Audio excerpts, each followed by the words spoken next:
குட்டீஸ்ங்க ஸ்கூல்லேருந்து வரதுக்குள்ளயே வந்துட்டு snacks ready பண்ணலாம்னு சொல்லிட்டு அதான் வந்துட்டு செஞ்சுட்டு இருக்கேன். குக்கர்ல வந்துட்டு ரெட் ராஜ்மா வந்துட்டு போட்டு வேக வச்சாச்சு. காலையில வந்துட்டு ரெட் ராஜ்மா வந்து ஊற வச்சு ஒரு 8 மணி நேரம் நல்லா வந்து ஊறிடுச்சு. அத வந்து ஒரு பக்கம் வந்து போட்டுவிட்டு, இந்த பக்கம் வந்துட்டு வெங்காயம், தக்காளி, வெள்ளரிக்காய் இது எல்லாத்தையும் வந்து சின்ன சின்னதா வந்து கட் பண்ணி எடுத்தாச்சு. ரெட் ராஜ்மா வந்துட்டு வெந்ததுக்கு அப்புறமா வந்துட்டு ஒரு பாத்திரத்துல வந்து மாத்திட்டு, அது கூட வந்துட்டு கட் பண்ணி வச்சதெல்லாம் சேர்த்துட்டு கொஞ்சம் கொத்தமல்லி இலை, ஆம்ச்சூர் மசாலா, சாட் மசாலா, கொஞ்சம் லெமன வந்துட்டு புழிஞ்சு விட்டு நல்லா மிக்ஸ் பண்ணி எடுத்தோம்னாக்கா, நல்ல ஹெல்தியான ஸ்நாக்ஸ் வந்து ரெடி ஆயிருச்சு. சாப்பிட்டு பார்த்தா சூப்பரா டேஸ்ட்டா வந்துட்டு இருந்துச்சு. பாப்பாவும் தம்பியும் வந்துட்டு வந்துட்டாங்க. வந்து ட்ரெஸ் சேஞ்ச் எல்லாம் பண்ணிட்டு சாப்பிட்டுட்டு இருக்காங்க.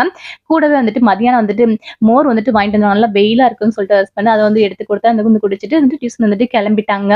அவங்க வந்து கிளம்புனதுக்கு வந்து என் தம்பி வந்துட்டு வரும்போதே வந்துட்டு ஸ்வீட் வந்து நெறைய வந்துட்டு வாங்கிட்டு வந்திருந்தான். என்னடா ஸ்வீட்லாம் வந்துட்டு வாங்கிட்டு வர மாட்டாங்கன்னு சொல்லிட்டு யோசிச்சுட்டு இருந்தாக்க, கடைசில வந்துட்டு எங்க சித்தப்பா வந்துட்டு வாங்கி வந்து குடுத்துருக்காங்க. அத வந்து குடுக்கறதுக்காக வந்துட்டு வந்திருந்தான். அப்புறமா வந்து நைட் டின்னருக்கு வந்துட்டு தக்காளி சாதமும், தயிர் பச்சடி தான் வந்துட்டு செஞ்சிருந்தேன். என்னடா இதுக்கு வந்து சைட் டிஷ் வந்து எதுவும் இல்லையான்னு சொல்லி என் தம்பி வந்துட்டு கேட்டுட்டு இருந்தான். எதுவுமே வந்து இல்லன்னு சொன்னப்ப முட்டை வந்துட்டு இருந்துச்சு. சரி நான் வந்து ஆம்லெட் போடுறேன்னு சொல்லிட்டு அதான் வந்துட்டு போட்டுட்டு இருக்கிறாரு இங்க.